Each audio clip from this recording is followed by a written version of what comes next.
Hi guys, as you can see today I'm going to tell you 6 such things that you should do once you land here in Sweden, and these are very important things to get you settled here in Sweden. And I didn't know about this and I lost a lot of my time to getting to know why exactly these things will help me and how exactly to do it, and I don't want you to lose any of your time. Before that, a brief introduction about myself. My name is Pranali. I live in Sweden. I am from India. I have also lived in Dubai.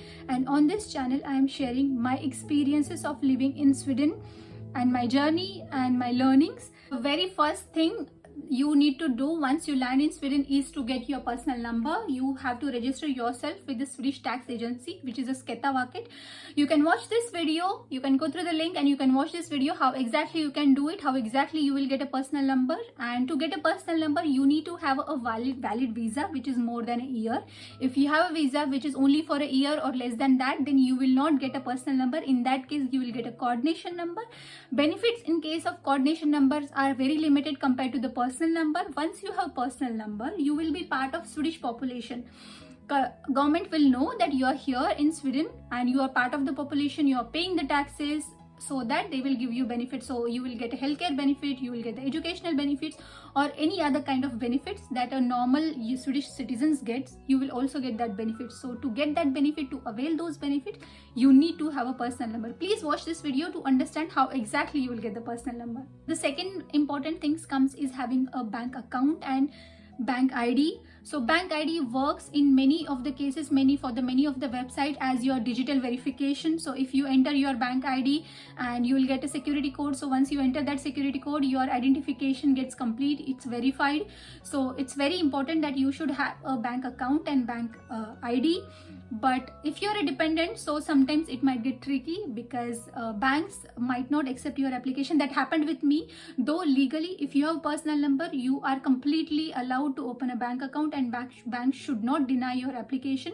But still banks do that because they think that if you are a dependent and you are not getting monthly salary or monthly some transactions, so the bank account will not be active. So you have to make sure that when you are going, if you are a dependent, if you are going to bank, so you can request them that monthly I will have some amount of transaction. My father, my husband, or somebody is going to send me, or maybe mother or sister or brother, somebody is going to send me some money every month, and then my bank account will be valid. In that case, the bank might accept your application. If you are employed or a student, then you don't need to worry. Banks will accept your application. You just have to show your personal number, and if you're an employee, you can show your offer letter. If you're a student, then you can show your admission letter to the college or university, and like that. And once you show that, once you give those details, banks will give you a bank ID and bank account. Next is registering yourself with the Swedish employment agency, which is Arbetsförmedlingen. This is very important, especially for those who are looking for a job, who are dependent, who do not have a job. Arbetsförmedlingen people will help you in 2 ways. First, they will help you to find a job. So how exactly they help is like Arbetsförmedlingen people will refer you to different employers. Employer will get 20% of your salary from Arbetsförmedlingen. So Arbetsförmedlingen people will give 20% of your salary, so that employer has to pay only 80% of the salary from their pocket. So it's easier for employer, it's cheaper for employer to hire you than hiring somebody else.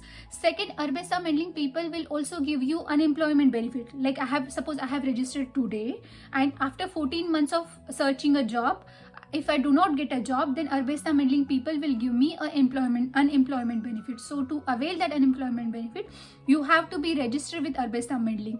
And the very important thing I would like to highlight here is just going online on the Arbetsförmedlingen site and filling that form and submitting that form isn't the complete process, because I did that mistake like a stupid, and I thought that okay, I'm done with Arbetsförmedlingen registration, and that isn't it. I had to go to the Arbetsförmedlingen office.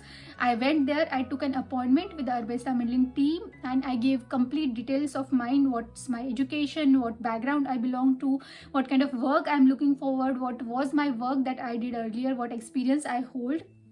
And after giving all this detail, they submitted my application, and now officially I am registered with the Arbesa Middling.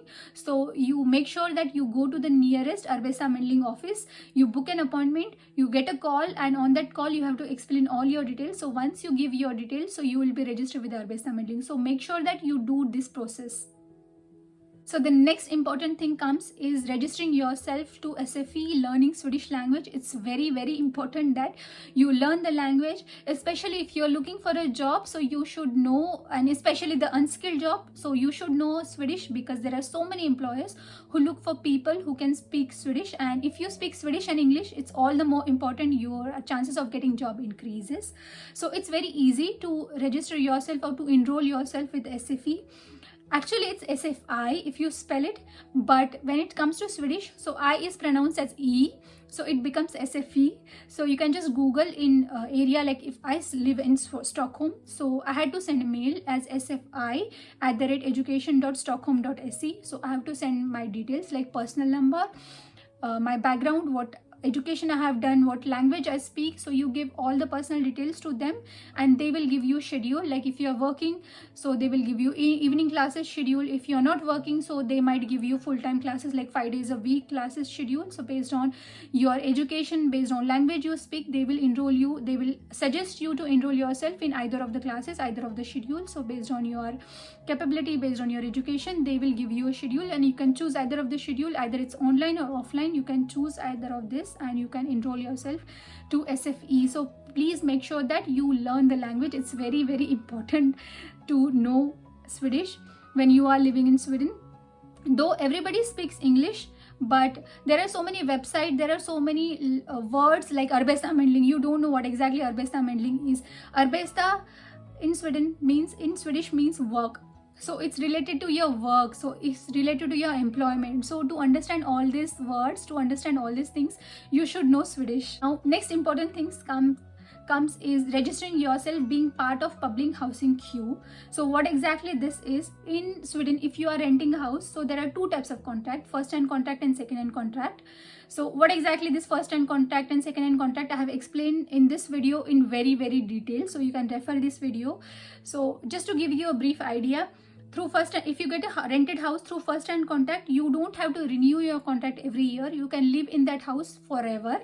And if you are living in a rented house through second hand contract, so your owner may ask you to leave, and every year you have to renew that contract, and so on. So to get a house through first hand contract, you have to register yourself on public housing queue. For Stockholm, that queue is Bostad. Bostad is an online website. You have to go there, and you have to register yourself through your bank ID. And if you are living in another city like Malmo or Gothenburg, you can Google what is that website is, and you can register over there. So now I think you can get an idea how exactly your bank ID will help you, how exactly your personal number will help you. And Bostad means apartment. So Bostad is a Swedish word, so its translation in English is apartment. So now you can get an idea why it is important for you to learn Swedish. So the next thing is very important and very, very less known. Very few people know about it and know about the benefit of it, is getting a EU health insurance card. So how this card help is, if you must be already aware that if you have a Swedish visa, Swedish resident permit, then you can travel to any of the EU country without a visa.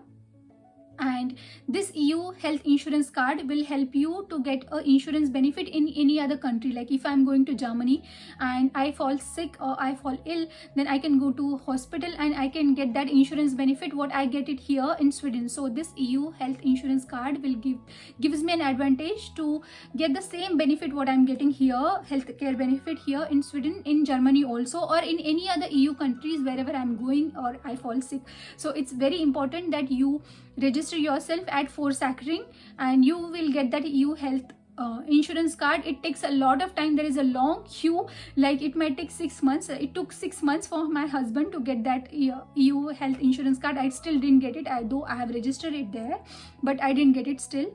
And again, to register yourself on Forsäkring, you should have a bank ID. So now you know why bank ID is important. So everything is linked together. So make sure that you follow all this process and you go one by one. First you get the personal number, then you get the bank ID, and then you register yourself to Arbesta Middling doing. So you have to follow everything.